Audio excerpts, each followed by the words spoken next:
What's going on? It's Mitch with CalFit. We've sent out these 30-pound club trophies, over 100 over the last 5 or so years. And what they represent is those clients that have lost 30 plus pounds, 30 plus inches, or a combination of the two, and kept it off. And today I'm sharing the 10 rules for people who lose the weight and keep it off. If you're sick of gaining or losing that same 20 pounds, this is for you. All right. So first off is they don't start over every Monday. The start over Monday mindset. These people mess up and move on because they're certainly human and they certainly make mistakes, but they get back to it at their next meal. Not next week, not next month, not next year. You got to have fast bounce back ability. Okay. That's number one. Number two is they eat fairly uniform 80% of the time. What does that mean? Well, our system is set up to afford some balance. 80-20 rule, right? 80% of the time you're eating fuel, nutritious foods, and then there's 20% left over for fun foods. So these people aren't chasing variety at every meal, these big elaborate recipes. Oh, I can't eat the same lunch 2 days in a row.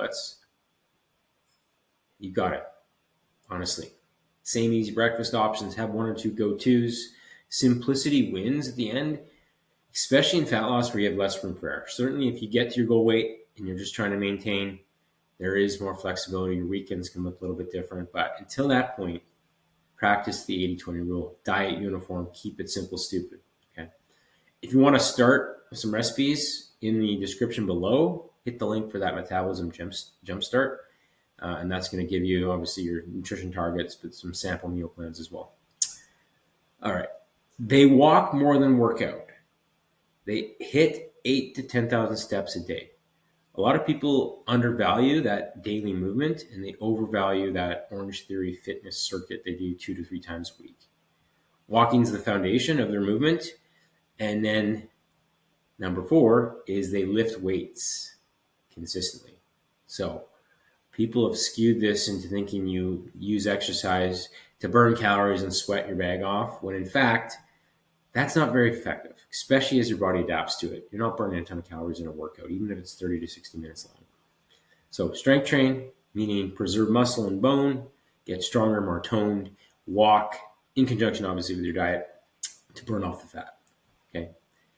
Number 5 is they put up boundaries in front of their kryptonite foods. Not to say you can't have treats in the house, but know your limits. Know what's going to trigger you to overeat. What's your kryptonite? For me, red velvet cake from local Sal's can't be in the house, especially not every weekend. My birthday, awesome, but I'll eat the whole cake. Whereas a fudgicle that's in the freezer, I can have as a treat after dinner. It's 120 calories. I can stop there. I don't have another option. Okay. So put up boundaries. Number 6 is they track just enough to stay honest. So what gets measured gets managed. I'm a big fan of tracking. Now you can grab your phone and scan a meal and get close, even if you're out eating. The big idea here is you need to know your numbers, because if you're guessing, you'll lose. You just can't win weight loss. Okay. So this helps you determine the difference between, what's in the foods you eat, how much actual serving of peanut butter is an actual serving of peanut butter, and that kind of thing. And then it allows me as a coach to adjust what needs to be adjusted because I have data, not drama. All right, number 7, they don't panic when the scale jumps. They know the difference between fat gain, water weight, a big meal, or stress. We have our clients focus on the trends, not daily weigh-ins. Typically Monday, Wednesday, Friday, take the weekly average from those weigh-ins, compare them to the previous week. Even better still, clothes fitting, photos, measurements, strength in your workouts. Those things play as big a role, if not more, in fat loss than whatever that scale reads at the end of the day or the start of the day. And a lot of people obsess with the scale. They chase lower numbers, but they're actually not getting better in the process. They're losing as much muscle and bone, which is not what you want, as fat. And then that's what leads to these rebounds. And this video is all about keeping the weight off. All right. They meal prep. They're adults. They pack a lunch. They don't go, extravagant gourmet. They save cash. They save calories. They just grab and go meals when it has to be done, sure. But for the most part, they're taking leftovers from dinner, applying that to the next day's lunch. They might use a meal prep service. They might do a little bit of a meal prep cook-off, the 2-2-2 method we call it on Sundays, where 2 types of proteins, 2 types of starches, 2 types of veggies. At least you have some options at the ready in a pinch when you need it. Number 9, they have a support system. Obviously, coach, community, all the people in our program have that built in. But those who don't should seek out at least an accountability buddy.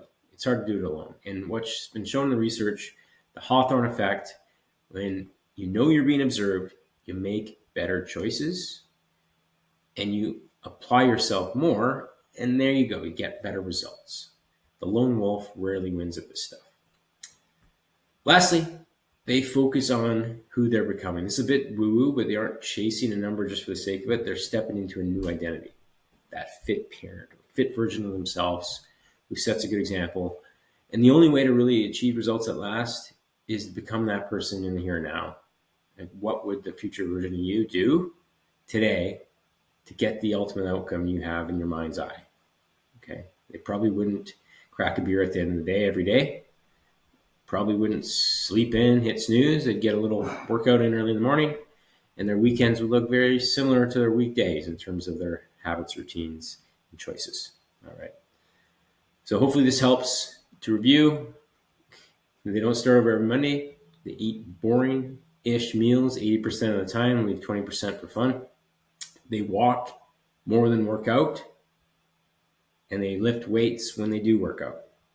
They keep treats in the house, but in moderation, the ones that they know they can control themselves around. They track their calories enough, to be honest. They don't panic when the scale jumps. They meal prep more often.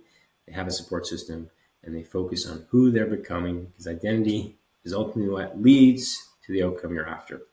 All right, hit the link in the description for that freebie, free metabolism jumpstart, and a calorie calculator, and we'll see you on the other side.